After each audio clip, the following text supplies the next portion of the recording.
today we're at the Sunshine Coast's best used cars, and today we're going to answer an age-old question, and that is, what do girls really want? Well, maybe I can answer it with regards to P-plated cars, but anyway, we'll see. We'll get to that later. First, I'll give you a run through on these three cars and what to look for if you're a P-plater when driving these cars.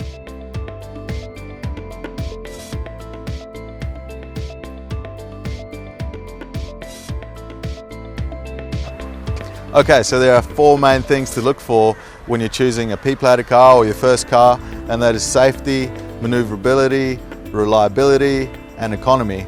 So we'll go through all of those four things with all these cars. We'll start with the Swift, and this was a hugely popular car when it came out due to its simplicity and sportiness, and a lot of people chose this car. So this is a 2008 model, and we'll go through exactly why you'd want this as a P-plated car. Okay, with the Suzuki Swift, we've got 4 out of 5 stars for the ANCAP safety rating, and we've also got 2 airbags, one for the driver and one for the passenger. So that's also something good to look for, is airbags. A lot of cars have got airbags throughout them, but this one's only got one at the front for the driver and the passenger. So one of the first things I look for when I'm going to buy a new car, or used car especially, is the oil and the coolant. So the oil, that needs to be nice and clear, so we'll check this one out. I haven't checked this out before, so this is the first time we're checking this one. Have a rag with you, give it a wipe.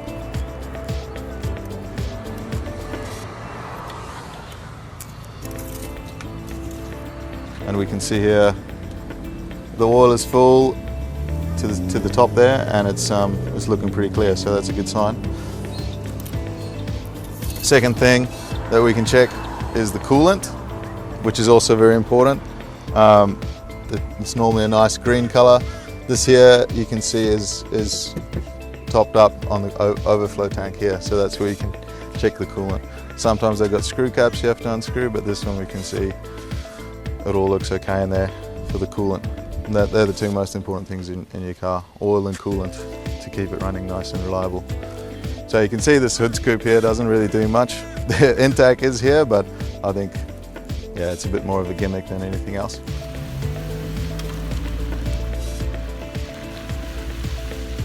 Okay, we've moved on to the Swift, back to the Swift again, and we're going to see how it is to drive. I find it to be the easiest car to drive out of all of them. The brakes are a bit catchy, but apart from that, it's automatic. That's a big plus, I reckon. It's just easy to drive. That's what automatic is for. Okay, so I've noticed first off that this car doesn't have an auxiliary in the radio, so that's a bit of a negative point. It's got a CD player, but a lot of people these days use auxiliaries, plug their phones into and play music with. Otherwise, inside the car, it's actually pretty roomy. Heaps of headroom, a lot easy to see out of. That's where I'm coming to talk about maneuverability. It also means that you can see easily out of it, especially when you're learning to drive.